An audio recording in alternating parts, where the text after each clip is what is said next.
they're off. Heading towards the first of 8 flights of hurdles. One of the first to begin is the grey Ungolo. Also prominent, another grey Mildam in company with Alnilam. Slugger's got a good start, so too as Wilful. And Tell Her the Name is prominent to the inside as they go at pace down towards flight number 1. It's probably just Wilful in front in the green and pink jacket, with Slugger towards the near side, the dark green with the striped sleeves, and Ungolo racing deep in the black and yellow striped jacket. Tucked in behind them in fourth is Here Comes Geordie, racing in front of Tell Her the Name in the pale jacket towards the inside. Okun Risk is next in the field, tracked by Alnilam a little bit deeper. Favour and Fortune is centre pack, followed by last year's winner Cracking Rhapsody, a little bit worse than centre field. Rock House to the outside of that one. Mildam is sitting well back in the field now, with Florida Dreams towards the back. Also well back in the field at this stage is Old Gregorian. The colour change Petrol Head well back in the field as well. So too is Vicio, who's towards the back. Ginger Mail is just about the overall back marker as Wilful leads them up the straight for the first time, heading up towards flight number 3, which will be the final flight in a circuit's time. Wilful in front then for Jonjo O'Neill Jr. shows the way by a length as they close in on the third flight. And Golo races in second place, followed by Slugger in company with Here Comes Georgie, who jumped up well to the outside. They're followed through by Alnilam in the dark blue and pink quartered jacket as they go past us. Then the pale jacket of Tell Her the Name on the inside rail. Okun Risk in black and yellow with that one. Cracking Rhapsody next in the field from Rock House, and then Favour and Fortune to the inside of Florida Dreams as they turn away from us and head towards the far side of the track. Cormier races a little bit worse in centre field with Vicio in a white jacket, who's still well back. Old Gregorian sitting well back in the field, so too is Gentleman Bill. Still towards the back of the field is Petrol Head as they continue down towards flight number 4. And Wilful and Ngolo just about landed upsides each other. Slugger is right behind them in company with Here Comes Georgie in the starred jacket. And then deeper out, Alnilam still with a prominent position, followed through behind them by Okun Risk to the inside of Cracking Rhapsody. They're racing in company with Rock House, who's just about centre pack, followed by Favour and Fortune to the inside. That was flight number 5 they've taken, and they're racing towards the end of the backstretch. And something amiss with Tell Her the Name. Tell Her the Name is pulling up towards the back of the field as the leaders leave the backstretch and turn down the side of the track, heading off towards flight number 6. And Ungolo with a share of it. Alnilam towards the far side, moving forward. Wilful towards the inside. Then Here Comes Georgie, followed by Slugger, who's trying to stay with them. The 2022 winner Cormier's making ground out wide in the black and blue with the red cap. They're followed through by Cracking Rhapsody, last year's winner, making up ground behind the pace.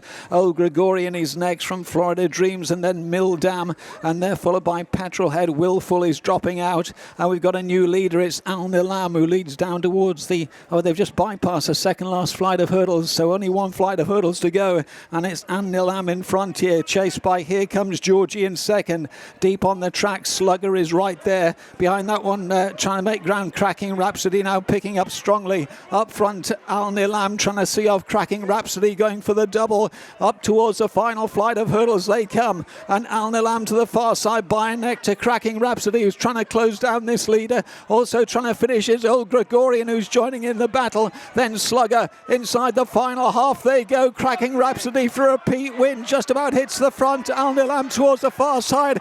Cracking Rhapsody will win again. Cracking Rhapsody scores for Ewan Whillans and Craig Nichol. Alnilam in second. Back in third was Old Gregorian in front of Slugger, and they were followed by Florida Dreams.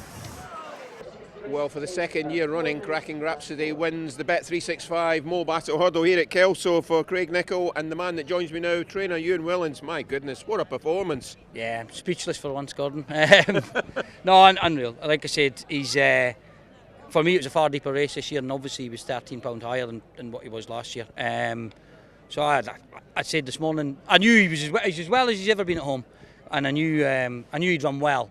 But I'd have been happy, like I said this morning, if he was third or fourth, I'd have been over the moon. So to wins, I'm more surprised this year than I was last year. So I think you said to me you'd have been happy if he'd still have been in contention and run his race from 2 out. Yeah, exactly. You know, it was a deeper race. There's a lot of southern horses up and a lot of what looked like, and obviously Irish, what looked like well handicapped horses today. So you never know. But and you know with him, he loves it here. Like hey, he's a different horse round here than what he is anywhere else. So we're hopeful rather than confident, you know. Yeah, he loves it here, and Craig Nichol gets on so well with him. I think Craig's record round here is unbelievable as well. Like he just knows exactly where to go, and I think even the horse galloped here a couple of weeks ago, which was a big help. Kelso let us on, and every time he runs here, he sort of rides the same race and just hits the front where he hits the front. He just knows where the winning line is here. So, like I say, Craig gave him a great ride. And a great local story with yourself and the jockey and the owners, John and Sheila Wright. Yeah, long supporters, us, John and Sheila.